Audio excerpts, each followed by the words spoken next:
Hi there, I'm back.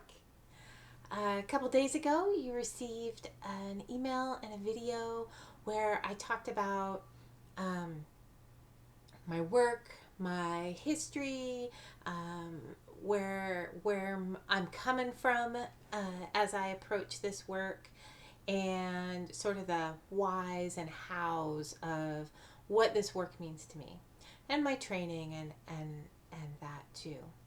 And today I wanted to talk about and share with you my thoughts on shame, on being too much, on not being enough, and what that means and how that influences our ways of being. I know that in my growing up as a child, children were very much meant to be seen and not heard, and little girls especially were meant to be seen, and we needed to be neat and proper, and we needed to sit with, with our legs crossed properly, and all of that kind of stuff. And our opinions weren't my opinion as a girl child wasn't as important as those of a boy child. And they certainly couldn't contradict the men in the room. This was a very both subtle training and a very overt training that I received as a kid. And I think most of us received that training in one way or another. We've been told we're too loud, we're too opinionated, we're too female, right? We're too emotional. Because I'm going to kind of sidestep this I'm going to go on a little sidetrack here for a minute. So that idea that we're too emotional particularly comes up when we're angry. And I want to note that as particularly of importance. That it's not always, like, usually we're not told we're too emotional if we're sad, or if we're sad, right? Or if we're happy. We're not usually told we're too emotional when we're happy. When we're really too emotional, when we're told we're too emotional, is when we're angry about something. And so we as women are trained from a very early age that anger is not okay. So that goes with our shame. That goes with our too much. That goes with not enough, because if we were calm enough and centered enough and grounded enough, we wouldn't get angry about being oppressed and told how worthless we are. Right? So, see how I got that in there? So, I wanted to talk about that a little bit, about these ideas of shame and where they come from. These ideas of us not being good enough, these ideas of us being too much, and really, who's the fuck to say?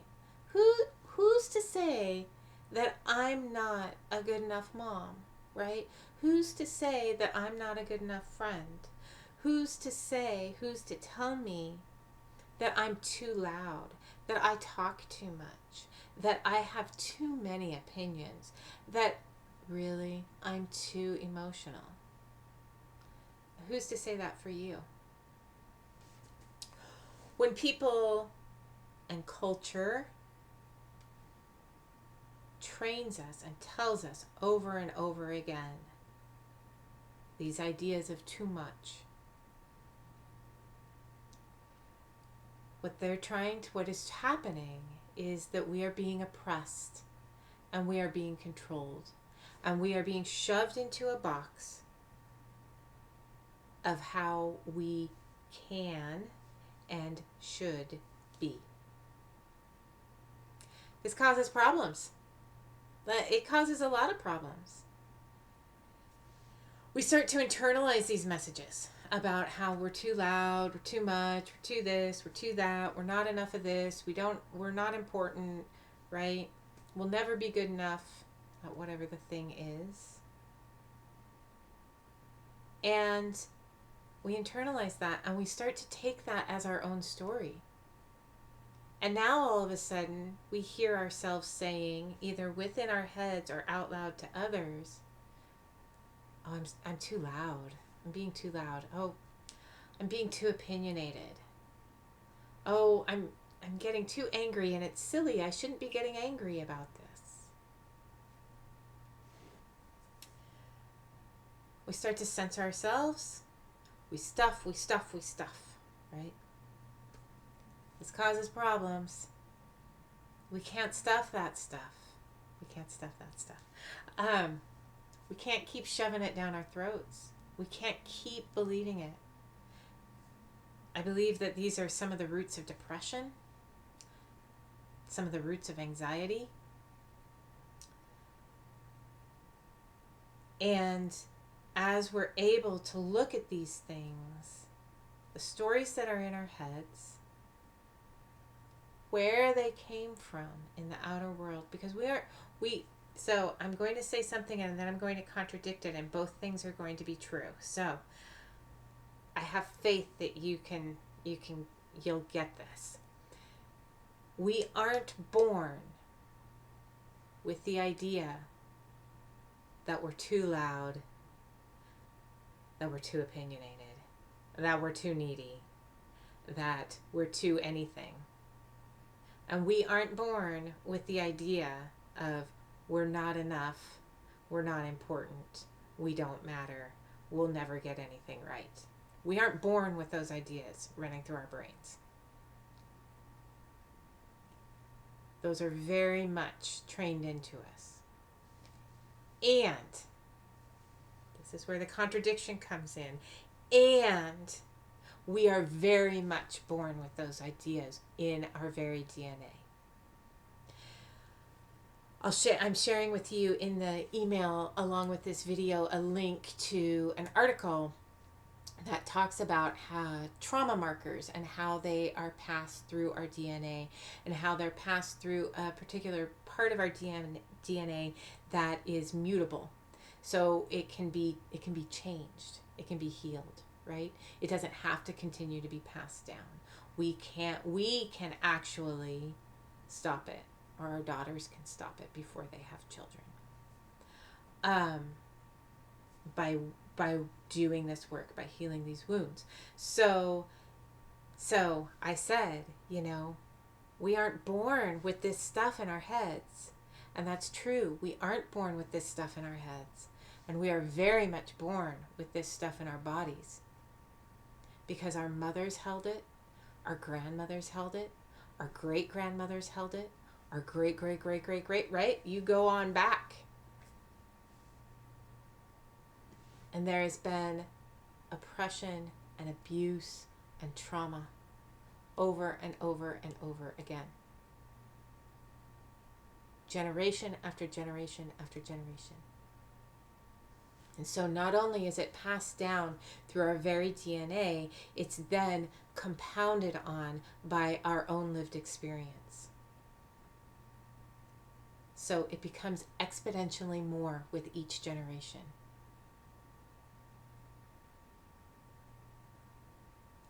If we look at that and we consider what that means, it's no wonder we're angry, right? It's no wonder we have all this frustration that does, if you step back and look at it logically and you go, given this situation, this seems like a pretty strong reaction. Well, it's because you're not just responding to this one situation, this one isolated event. We're responding to this event and all the events that led up to it. All the events that didn't push us over the edge. All the events of our mothers that didn't push her over the edge. All of the events of our grandmothers, our great-grandmothers, and so on. Right? All of that literally lives within our bodies. The shame, It's in there. It's ours and it's theirs, and it's all intermingled, and it feeds off each other.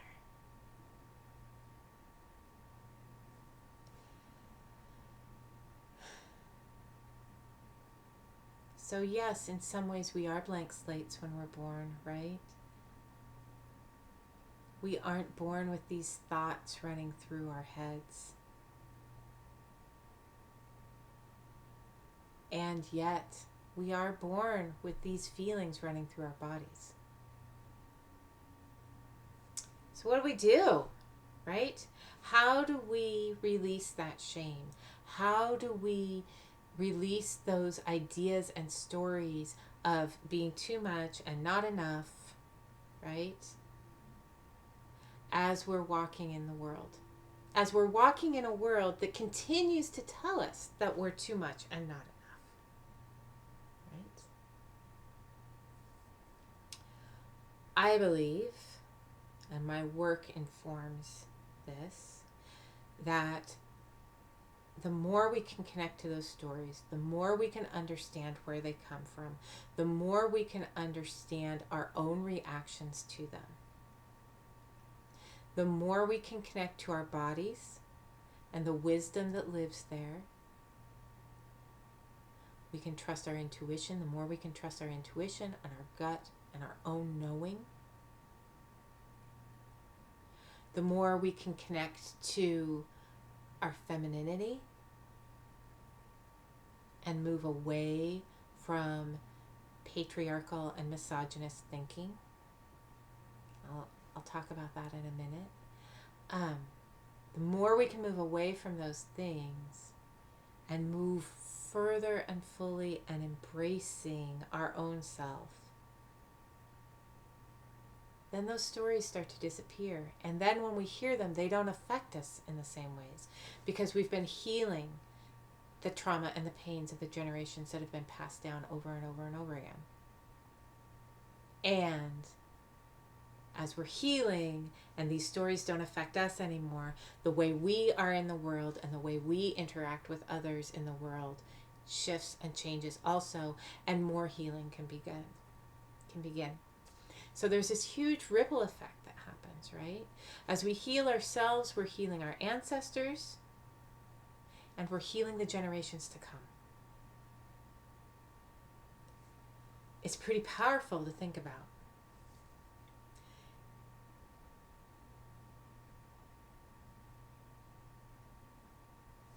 So I want to talk about this idea of internalized misogyny and the patriarchy, right? So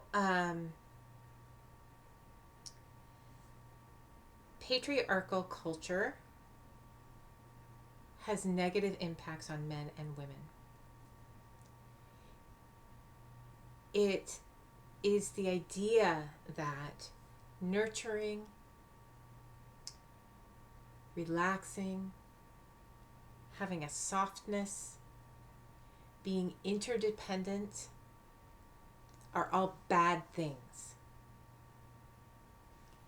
The patriarchy encourages us to be isolated.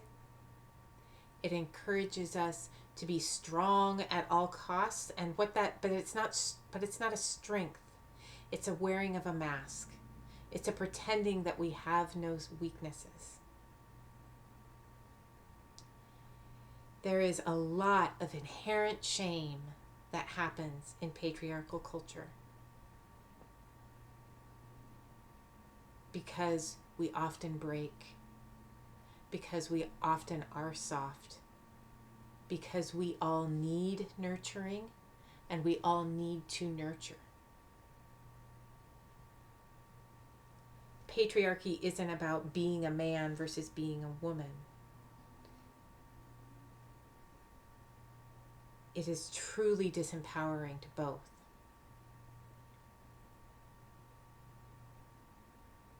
It's the idea of having to go, do, succeed, produce, right? It's not about process, it's about product.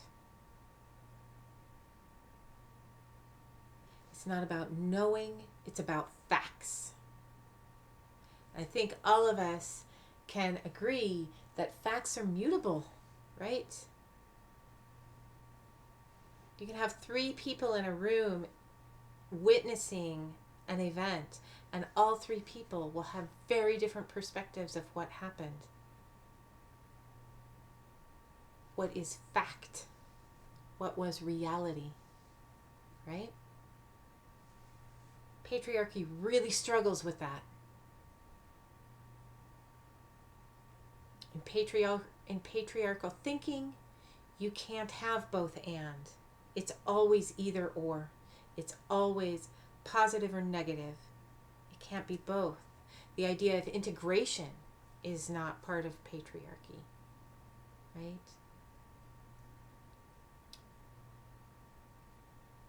So when I'm talking about patriarchal culture, those are the things that I'm talking about.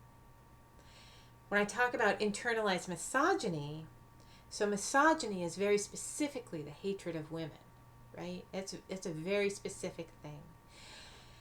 And we as women internalize that. We take in these stories of hatred of ourselves, of being too weak, too emotional, too soft, too needy. You know, the list can go on and on and on, right? I mean, I'm sure if I sat here long enough, I could come up with hundreds of things that we are too, right? And where this internalized misogyny really shows up is, yes, definitely in how we view ourselves. And often we are disconnected from that how we view ourselves, and we only see it as we look at others. So, that mom over there, she's not a very good mom because she just gave her kid a juice box. And I would never give my kid a juice box. Juice has so much sugar and blah, blah, blah, blah, right? We start judging. We start judging other women. And we feed the story of how they're not good enough. Or alternatively, we're in a restaurant and a woman's laughing really loud. And we're irritated and we roll our eyes. We're like, God, could she just shut up already? Does she have to be so loud? That's so annoying, right? We feed the story that she's too much.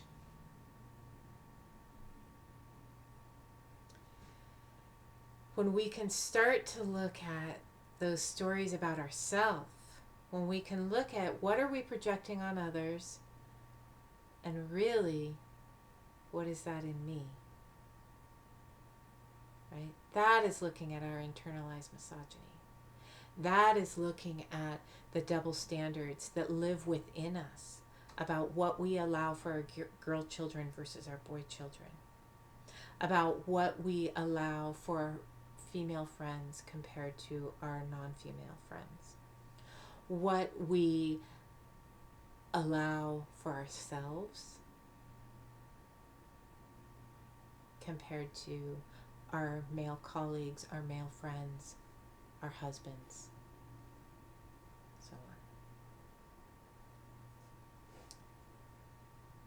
on. Looking at how we have taken these stories about how women are too much and not enough, and all the shame that we should hold because of that, right? I mean, how many times have we heard you should be ashamed of yourself? How many times have we said you should be ashamed of yourself for acting in whatever way?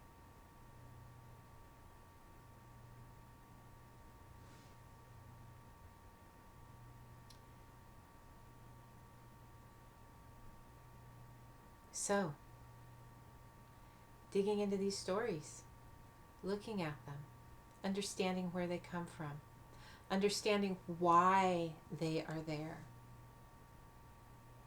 right? They're there because of fear, right? I mean, that's the base of it, right? That's the base of patriarchy, is fear of losing control, right?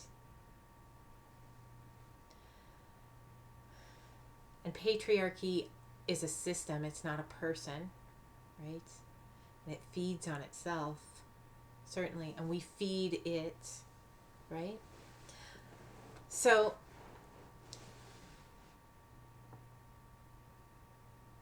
I would like you, over the next couple days before I send out the next video, to start a practice. Every time you start to have those thoughts about another person or about yourself, of being too much or not enough, however that plays out, right? I invite you to take in and let out, fully let out, 3 deep sighs. So, just like that, 3 times. Every time that comes up. And do it to kind of clear your head and clear your thought a little bit, right? Do it to connect to your body a little bit. And then, if you're ready, if you like, if you want, if you have the space and time, and if not, that's okay. Absolutely, it's okay if not. And if you do, ask yourself the question of, where did that come from? Let's see what comes. See what comes up. You might be amazed, right? You might all of a sudden remember some great aunt at Christmas dinner one day saying something, at Christmas dinner one year saying something that just stuck in you. And for whatever reason, it just internalized in you. And, maybe, who knows? Who knows where these things come from, right? They come from all over. That's where they come from. So I invite you to do that, to do those 3 deep sighs, just to kind of release it, just to kind of take in and acknowledge to yourself, I'm having this thought. I'm having this thought about this person or myself being too much or not enough, whatever it is, right? That they should be ashamed, or that I should be ashamed. There should be shame at all. And just, you don't need to judge yourself about it. You don't need to beat yourself up about it. It's not what this is about. It's about just breathing in and letting out.